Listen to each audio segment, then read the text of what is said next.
drugs, 9 times out of 10, before it's over with, you'll be living not just a criminal lifestyle, drugs, but to survive the money to get the drugs. You can't work and make enough money you can't live a normal lifestyle with heroin in the picture or any kind of drugs.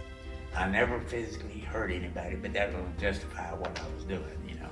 I put them in fear when I walk in there and stack it up. I need the money, whatever, you know, and you know, tell them what I could have done or whatever if I'd have changed a long time ago. But I'm glad that I did. Wouldn't change it for nothing. I was locked up, and Mom's always, she always stayed on me. It finally, it's just sinking in slowly but surely what she's saying. And I started paying attention to what she was saying, you know. I told her, well, I think I've made parole this time, Mom. She said, well, boy, I'm gonna tell you what. She said, I'll probably have to take care of you anyhow. I said, what are you talking about? She said, well, son, at your age and your record on top of all that, ain't nobody gonna give you a job. I said, Mama, I'll make it one way or the other. I said, if I've got to march around there to that Bel Air Police Department and tell them, hey, I'm out, I need some help to find a job. She looked at me, she said, you mean you'd go around the police and talk to them? But, you know, I said, well, that's what it takes, you know. She looked at me real seriously and she said, you know what, I think they're so for you yet, boy. She died November the 5th. And then I was released from prison January the 6th of 2006. But I made a promise to Mom that, that might sound kind of corny or whatever, but after talking with her when she was still, well, I'm still going to take care of you and everything. And that's on my mind all the time, that I did change. And I wouldn't regret it for a minute. Of course, there was a lot of people involved in it at the time, but I didn't realize it. And like when I was in jail there in Beaumont, Texas, and there was this pastor, Mike Eves was his name. I don't know what church it was, but he'd always, and I'd make like I'm sleeping when he come by. I didn't want to talk about religion. But he was steady. And finally one day, have you ever read the Bible? I told him, no. You've never read I said, I've read parts. And I said, I've read it, but I've never read it. And he said, I'm gonna bring you a Bible. I said, well, I'll give it to somebody that really needs it. He said, well, I'm gonna bring it to you. So he brought me a Bible. I opened it up. Man, the print was so fine. I didn't have my glasses at the time. Then he brought me another Bible at large print. I still got the Bible there at the house. Primarily, I guess Mike was,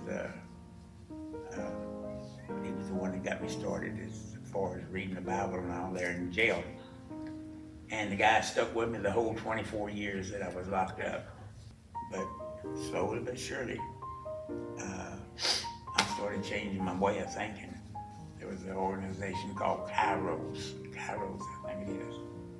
It was located in Dallas. They was coming to the prison farm and on a weekend. And I can't remember the little guy's name, but he asked me, did I have a Bible? I said, well, I got whatever.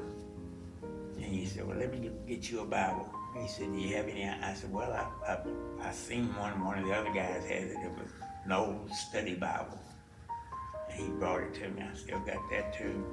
And I read it all the time. And that got me started really thinking about it. And that's basically how I started really. And I continued it after I got out, like I say. And so this sergeant come walking out, a little red-headed guy.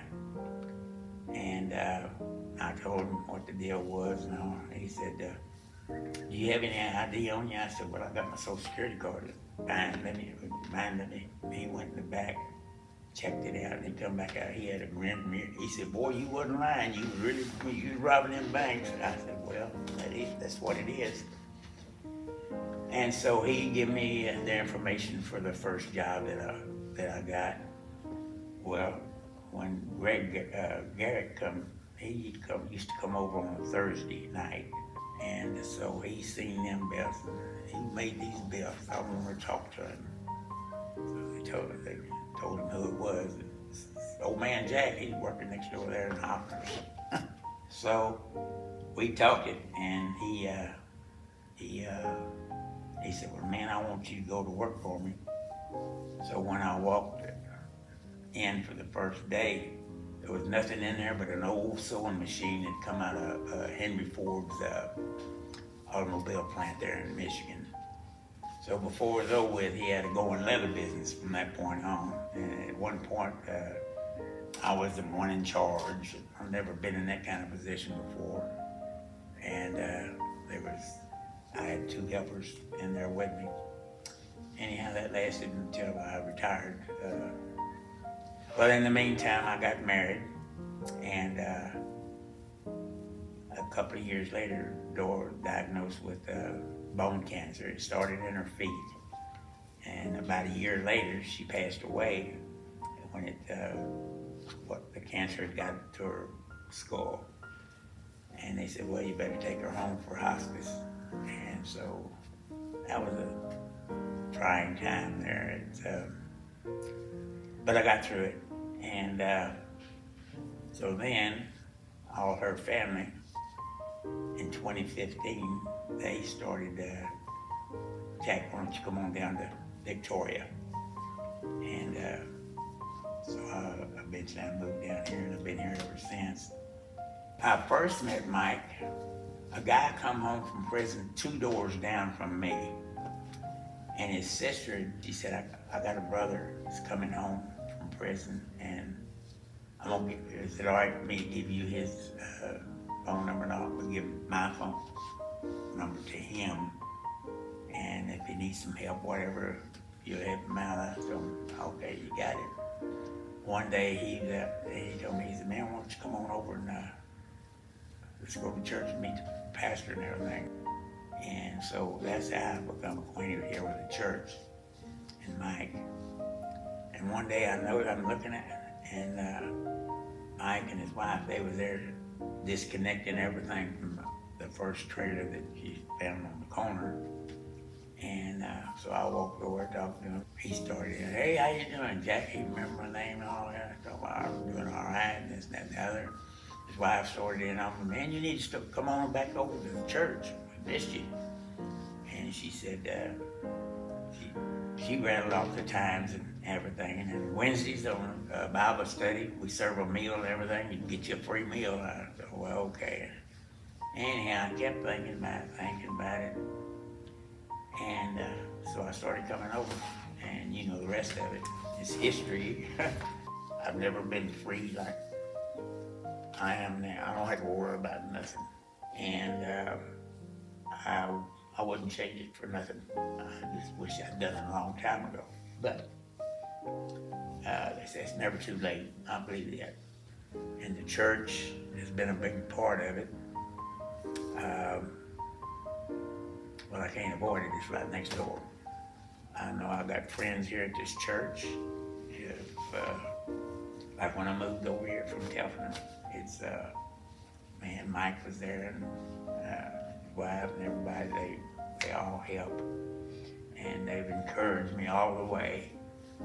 But without his encouragement, you and everybody else, I can't say for sure where I'd be, but I'm convinced that I won't never go back to it. The life that I was living, it's in the past, and everything else is new, and I've made my mind up. It seems like everything is just falling into place just by reading the Bible, studying the Bible, and believing what I'm reading and applying it. And I got a long ways to go though as far as, man, I've never lived a clean life like I'm living now, and I thoroughly enjoy it. I enjoy the services and the getting to know God and all. It's, I wouldn't want to have it any other way.